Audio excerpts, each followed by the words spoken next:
Halo guys, selamat datang di channel Arya Bagus. Kali ini akan menceritakan kisah horor lagi yang berjudul Janji Mati. Let's go. Lagi kisah seram lawas tahun 70-an. Kisah nyata kali ini dari Pekalongan tentang seseorang pria yang ingin menikahi kekasihnya, tapi wanita yang ingin dinikahinya itu sudah meninggal bertahun lalu. Pekalongan 1970-an. Sebut saja Tami dan Kunchoro. Mereka sudah menjalin hubungan sejak SMA, kurang lebih sudah 5 tahun. Mereka juga kuliah di universitas yang sama di Jogja. Sama-sama cinta pertama, mungkin itu membuat hubungannya awet. Saat beberapa semester Tami kuliah, ayahnya meninggal.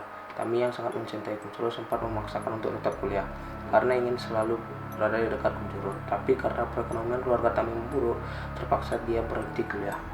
Tami yang dulu hidup sangat berkecukupan, waktu itu bangkrut hingga harus pindah ke rumah kontrakan karena ibunya terlilit utang. Walau begitu, Kunchoro tetap setia dan selalu menghabiskan jeda waktu libur kuliahnya bersama Tami. Hubungan mereka pun tetap hangat meski hanya bisa berkirim surat kalau tidak bisa bertemu. Singkat cerita, setelah Kunchoro lulus kuliah dan bekerja, Kunchoro ingin menjalin hubungan yang lebih serius dengan Tami.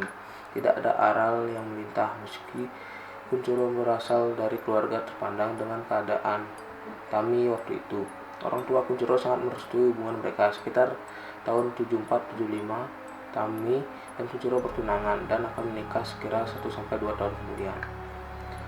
Tapi tak disangka, sekira 3/4 bulan mereka bertunangan, Tami tiba-tiba jatuh saat mencuci pakaian di sumur belakang rumahnya Kunchoro yang diberi kabar 1 jam setelah kejadian itu. Langsung tergopoh-gopoh menuju rumah Tami, tapi Tami sudah dilarikan ke rumah sakit. Saat Kunchoro sampai ke rumah sakit, betapa kagetnya dari mulut pintu kamar pasien. Dia melihat perawat hendak menguji seluruh tubuh Tami. Nyawa Tami sudah tidak tertolong. Kunchoro lari memeluk tubuh Tami. Menurut narasumber, Tami meninggal sekitar 2-3 menit sebelum Kunchoro datang. Kunchoro menangis berurai air mata. "Kamu tidak akan mati, Tami. Kita sudah berjanji." Begitu kata Kunchoro saat itu.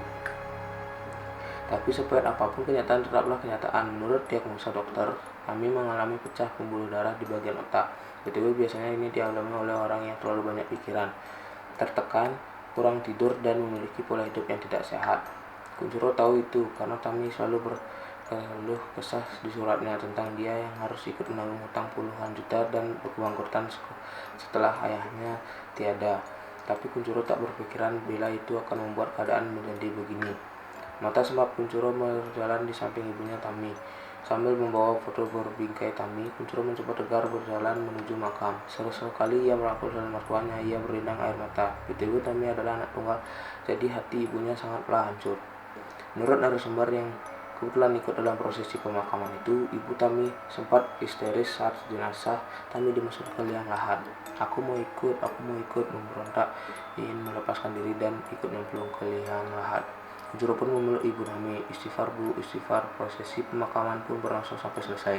Alhamdulillah Kunchoro tidak pulang. Dia lebih memilih menemani calon mertuanya, menemui para orang yang taksiah. Walau di situ juga banyak sanak saudaranya Tami. Tapi saat acara tahlilan 3 hari meninggalnya Tami, ada pemandangan yang kurang baik, yaitu tak satupun sanak saudara terdekat Tami yang ikut hadir di situ. Kunchoro belum berpikir ini ada apa sih.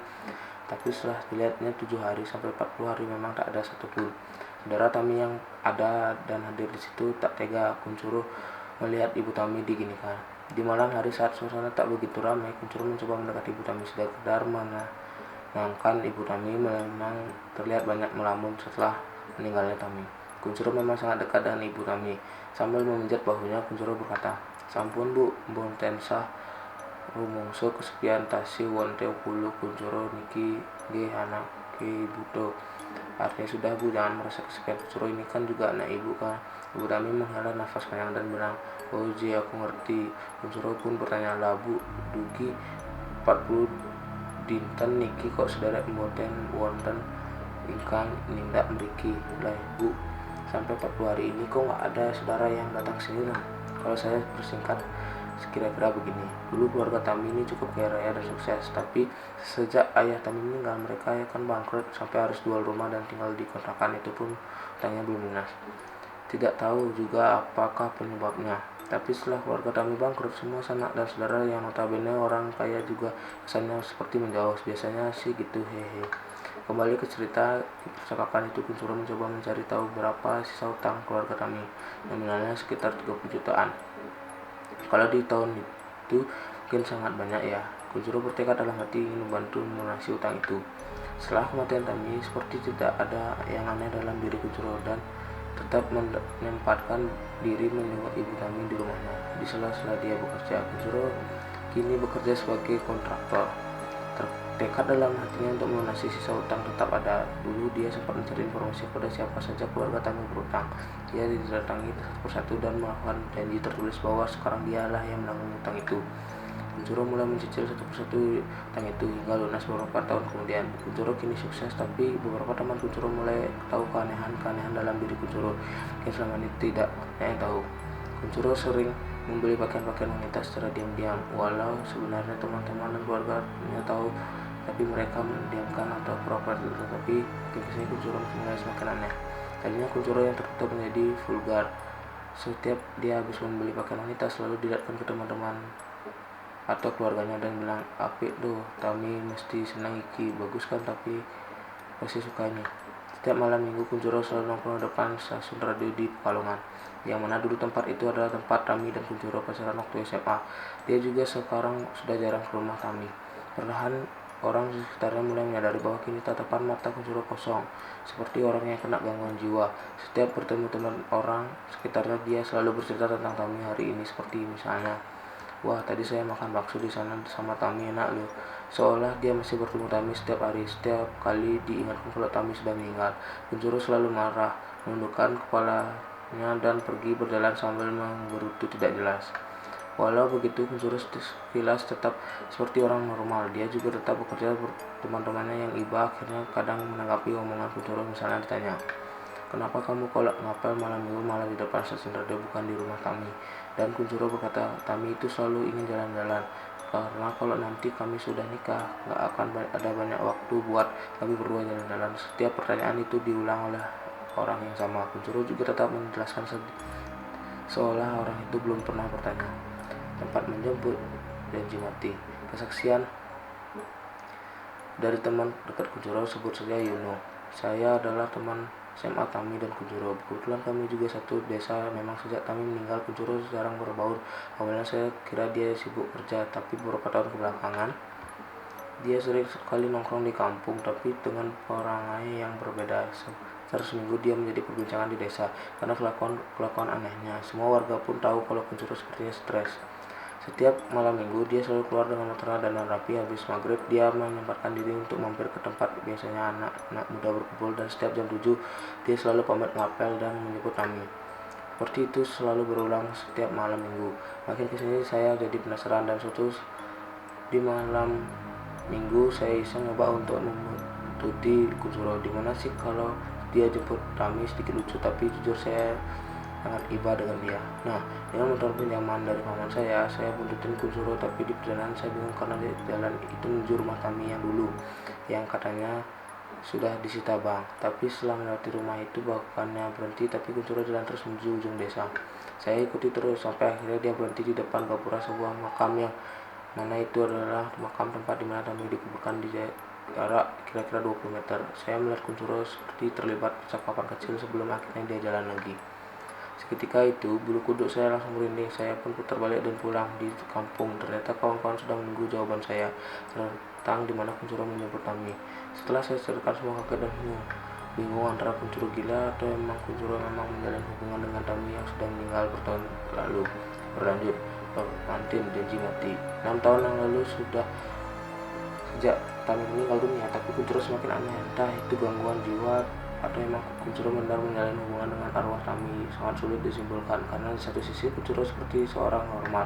Jalan medis juga sempat ditempuh dan diagnosa Kuncoro cuma delusi. Tapi di lain sisi ada beberapa orang yang bersaksi melihat lembut yang menyerupai Tami. Kalongan sekitar tahun 1976 dan 1977. Dari sumber fakta, cerita tentang keanehan Kuncoro sudah menjadi rahasia umum, tapi tak ada satu orang pun yang berani mengunjunginya, karena di desa Kuncoro adalah anak dari keluarga terpandang dan disegani. Saya adalah salah satu orang yang bingung yang menyimpulkan bahwa Kunchoro itu gila. Pasalnya dari luar dia masih seperti orang normal pada umumnya. Dia bekerja ikut kerja bakti dan kegiatan kemasyarakatan di desa. Kebetulan juga rumah kami bersebelahan. Tapi di sisi lain saya bisa dibilang orang yang paling sering melihat atau mendengar keanehan dalam diri Kunchoro. Sedikit mundur ke belakang, ya, saat untuk pertama kalinya saya menyaksikan keanehan itu. Jadi jendela kamar saya dan Kunchoro itu bersebelahan, bahkan saling berhadapan, hanya tersekat jalan setapak di jalan rumah saya dan Kunchoro. Waktu itu malam hari sekitar pukul 12, saya yang tidak bisa tidur mendengar seperti sebuah percakapan dari kamar Kunchoro.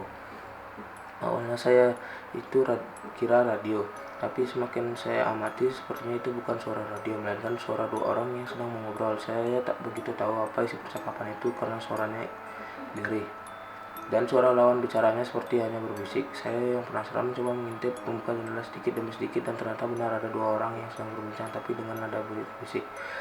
Sekali ada suara tawa yang ditahan, hihihi. Di situ saya langsung bergidik takut. Saya tutup jendela dan mencoba untuk tidur, tapi suara itu masih saja ada. Saya jadi tak bisa tidur hingga menjelang azan subuh, suara itu hilang. Kejadian itu terus berulang. Walau tidak setiap hari, saya jadi sedikit terbiasa sampai di suatu malam ada suara kerentan jendela yang terbuka, bukan jendela saya, tapi di jendela kamar Kunchoro, dan ada seperti bau busuk menyengat seperti masuk menembus dari luar. Saking baunya, saya sampai beranjak dari tempat tidur mencari-cari dari mana sumber bau itu. Saya pun membuka jendela kamar saya dengan sedikit jengkel. Saya buka lebar-lebar, dan di depan jendela Kunchoro yang juga terbuka lebar, saya melihat ada wanita telanjang bulat dengan kepala gundul botak melirik ke arah saya sambil tersenyum lirih. Wajahnya tak jelas, hanya terlihat matanya yang hitam. Tubuh saya tak bisa bergerak sampai sosok itu berlalu tanpa menutup jendela lagi. Saya langsung berlari ke kamar ibu saya, dan keesokan harinya saya demam sampai harus dibawa ke rumah sakit. 3 hari pertama saya pulang ke rumah, dan biasa para tetangga pada jenguk saya di rumah. Ramai banget itu di rumah, dan pas semua tetangga sudah pulang, datanglah Kunchoro sambil membawa buah-buahan. Setelah dia masuk ke kamar dan duduk di samping saya, sembari ibu membuatkan minuman, kami berbincang basa-basi lah, dan tiba-tiba Kunchoro bilang, "Dojo ngomong sopo-sopo ya." Artinya jangan bilang siapa-siapa ya. Intinya Kunchoro bilang jangan bilang siapa-siapa ya kalau kemarin malam kami ke rumah Kunchoro dan masuk lewat jendela. Dengan gugup saya menganggukkan kepala saja, tetapi tiba-tiba saja Kunchoro pamit pulang. Ibu saya yang sudah membuatkan minuman basa-basi lah bilang, "Kok kesesio tuh Mas Kunchoro? Iki lo unjukannya kok buru-buru amat sih Mas Kunchoro minum lo." Tapi Kunchoro bilang, "Sampun Bu, mboten sah repot kulo sejak ajeng belanja niki kagem keperluan nikahi kulo. Lah Bu, gak usah repot, saya udah keburu mau belanja buat keperluan nikah saya." Sambil dia berjalan pergi. Beberapa hari kemudian Kunchoro semakin parah. Dia mulai ngomong ke orang-orang kalau dia bisa menikah dengan kami. Dengan nada geram dia bilang ke orang-orang dia akan kawin lari. Kalau ortunya yang nggak setuju, ya iyalah nikah sama lembur. Orang tua mana yang setuju. Pengumuman tanggal pernikahan kalau tidak salah tanggal 24 November di antara tahun 1978 atau 79. Orang-orang tentu saja tidak mempedulikan omong itu. Kunchoro juga terlihat belanja seperti beras, mie, dan lain-lain untuk keperluan pesta pernikahannya nanti tanggal 24. Walau tidak ada peduli, tapi tak bosan Kunchoro selalu mengingatkan teman dan tetanggannya kalau tanggal 24 November dia akan menikah. Tapi yang mengagetkan adalah tanggal 24 November di mana itu katanya adalah hari pernikahannya. Kunchoro bunuh diri di kamarnya, menggantung dirinya dengan kain sarung. Sekian, sampai jumpa di thread horror story berikutnya. Janji mati, Palungan 1975. Oke guys, cukup sekian video kali ini. Jangan lupa like, comment, and subscribe. Dadah.